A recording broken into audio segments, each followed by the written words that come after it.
What is up, ladies and gentlemen, boys and girls? Shiv here, and, well, as the splash screen tells you, we're doing another deck review, this time of J4chiechan's Injured Camel Hunter. Wow.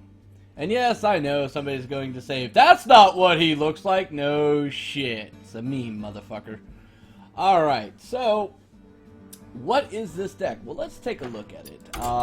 For those of you who don't know who J4chiechan is, really decent EU player, has been doing quite well. Actually ran the deck that we're looking at right now to #1 legend in the EU.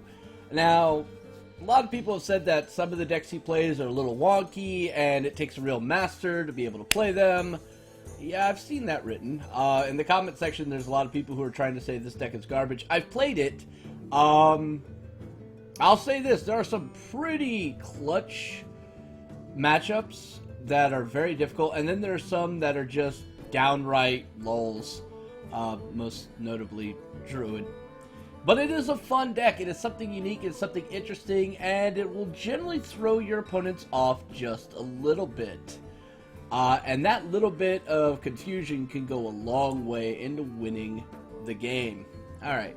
So, without any further ado, let's get into this. Now, this Hunter deck relies more on a mid-range to almost control-oriented build in order to get the job done. You won't find any of the traditional kill command, burst finishers, or anything of that nature.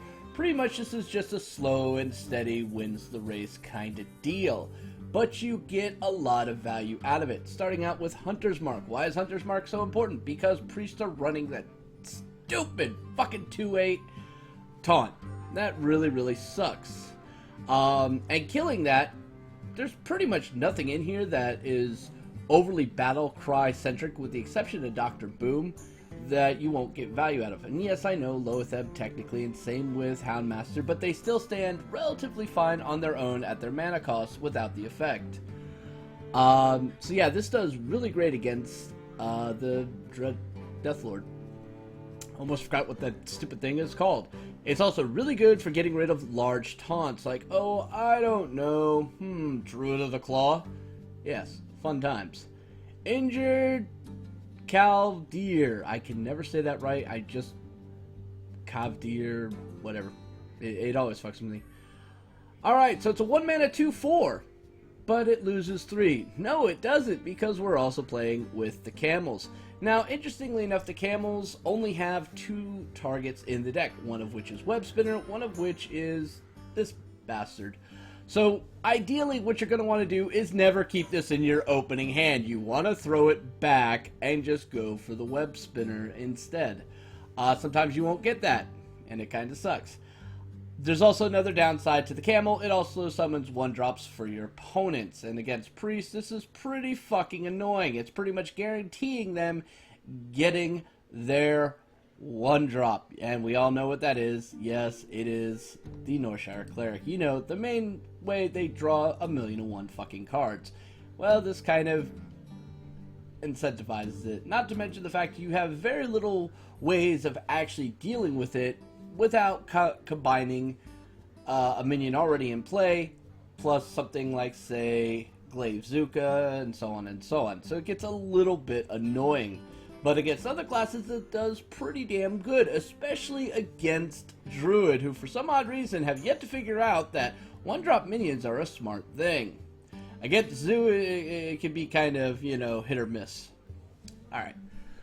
Moving on, Web Spinner, because why not? Use it before it's gone. Glaive Zuka, same reason. Though this is almost as good, if not better, than an Abusive Sergeant, because it allows you a lot more reach than the Abusive Sergeant did. And, you know, taking out that minion that's kind of blocking your way, yeah, that's fine. You know, doing board trade to make sure you are in constant control of the board is really important in this deck. Flame Juggler might seem like an odd choice, but we're also running Hunter's Mark, which, let me tell you, this combo is nasty. Though sometimes it's hit or miss, and, yeah, I've had that miss quite badly. Very badly. It's like, okay, there's only one minion, it's a giant. I'm going to Hunter's Market, I'm going to play Flame Juggler, and it hit face. I was like, God damn it. But you know, that's what's going to happen when you have to rely on RNG. Sometimes it's going to fuck you in the ass. Haunted Creeper because, yeah, we need beasts. Knife Juggler because we have Haunted Creeper and we have Unleash the Hounds. Makes perfect sense. Animal Companion because Huffer. I wish I was joking, but really that's the main reason. Though Misha is very helpful, as is Leok. But let's be honest, we want Huffer. Unleash the Hounds because fuck all you Warlocks and your minion generation. And it works really good with our draw engine too.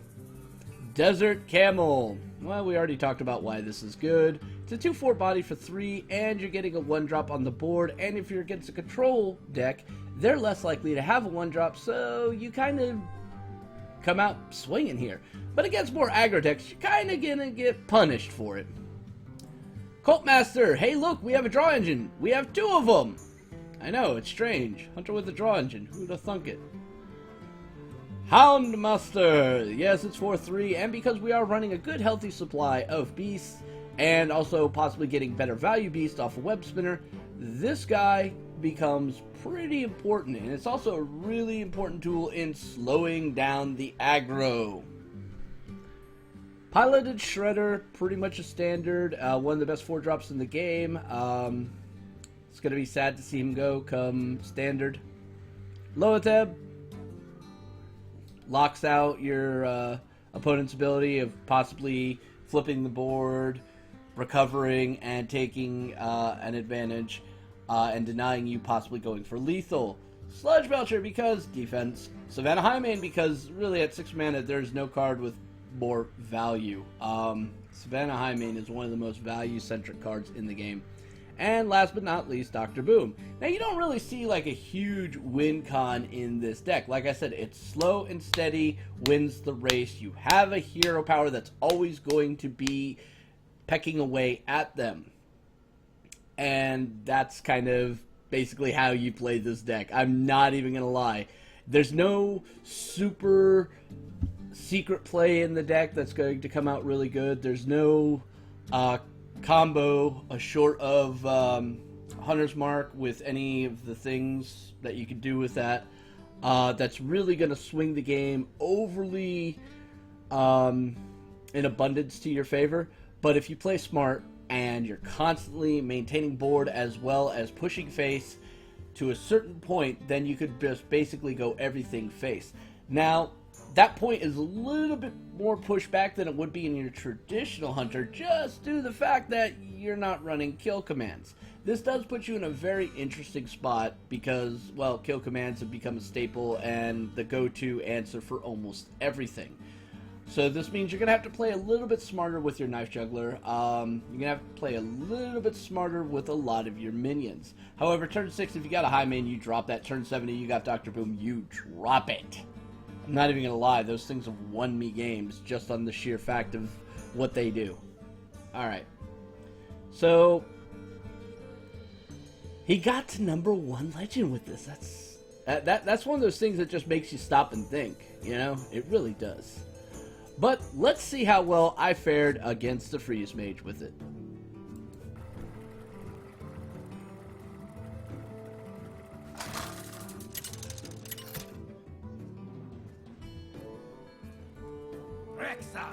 Versus Jaina.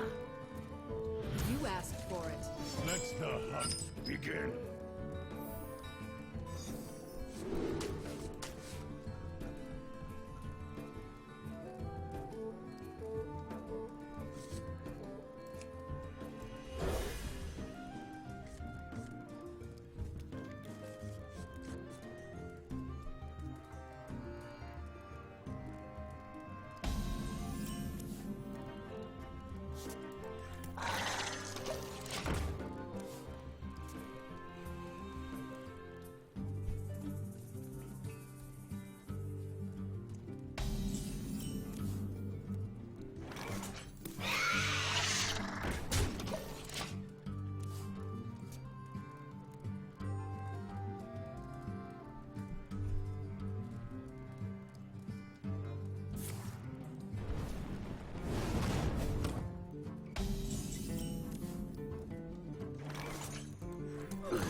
I'll show them. I'll show them all.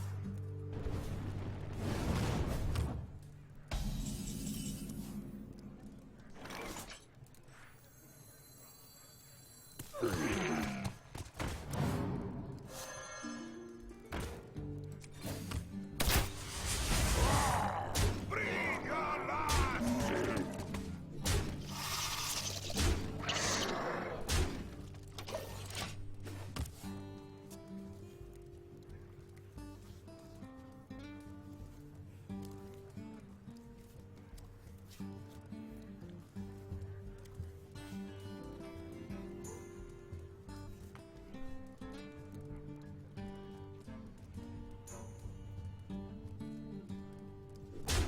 For science!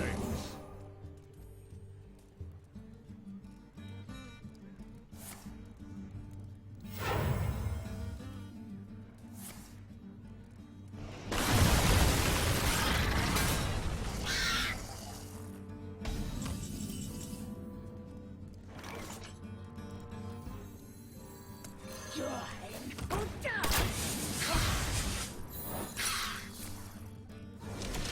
Job's done.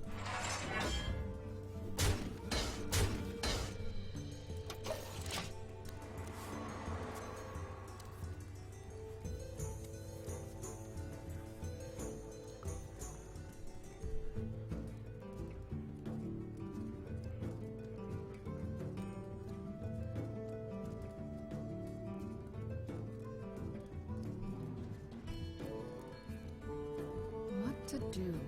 What to do?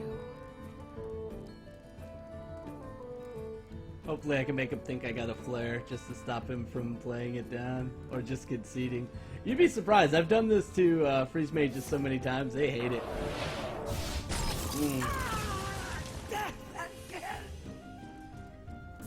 Right? Alright.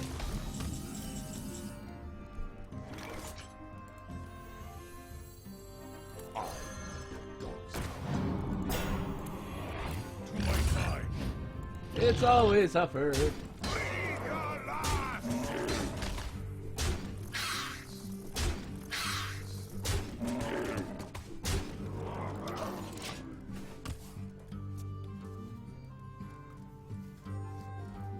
Alright, so he's got to get his secret in play now.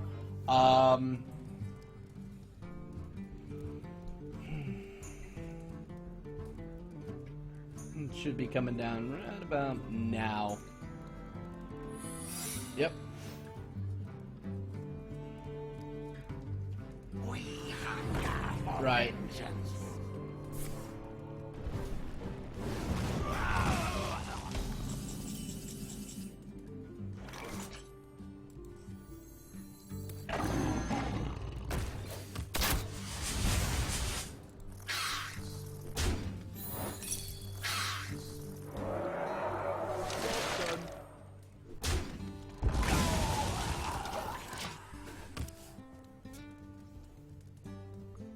Alright.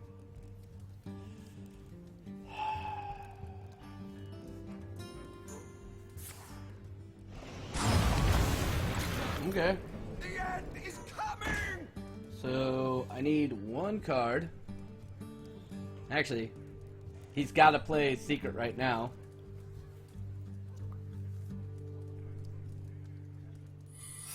Right.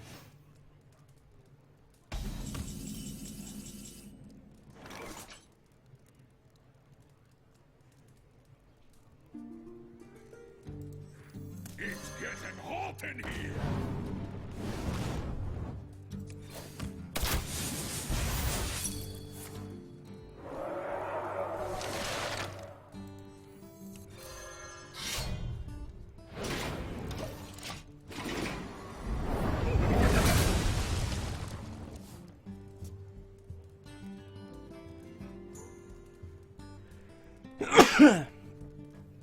I bring life. Okay. So, how are we going to do this? We need to apply as much pressure as possible. Low.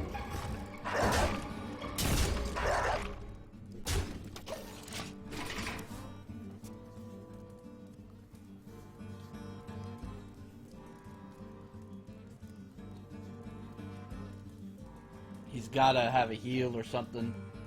Right? 8. Could he... Fireball, fireball, frostbolt. No, I can't. He'd have to get the reduction, which he didn't get. Alright. So he's gonna... Ice Lance this?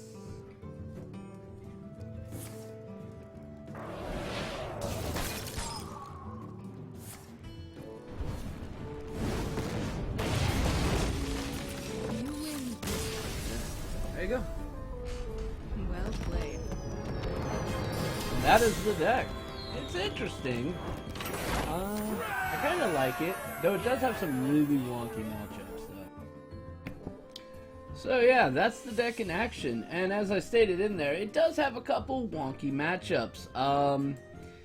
If you go through the actual guide, which, by the way, the link will be down in the description, as with all my reviews, it actually kind of gives you a base idea of this. Like Druid, it states as a 70-30. Warlock is a 50-50. Reno, slightly in your favor. Control Warrior, a little bit more than slightly in your favor. Secret Paladin, not overly favorable, but not completely bad. Aggro Shaman's a 35-65. Freeze Mage is a 50-50. Tempo Mage, 55-45.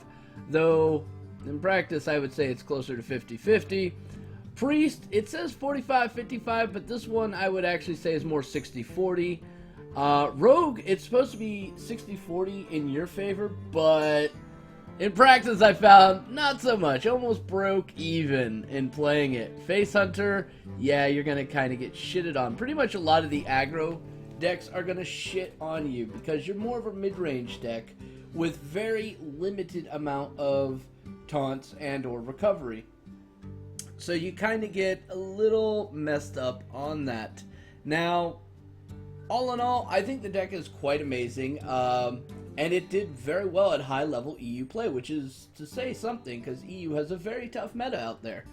But in grinding the early part of the ladder, it almost felt a little bit less than optimal in some of those matchups because, well, that's all you're going to be facing is aggro decks, so it might not be the most ideal in that situation.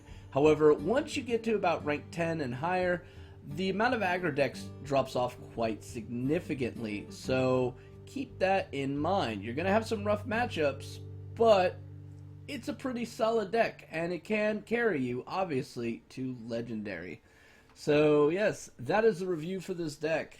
Down in the comment section, let me know what you think about this deck. Try it out. Let me know how you feel about it.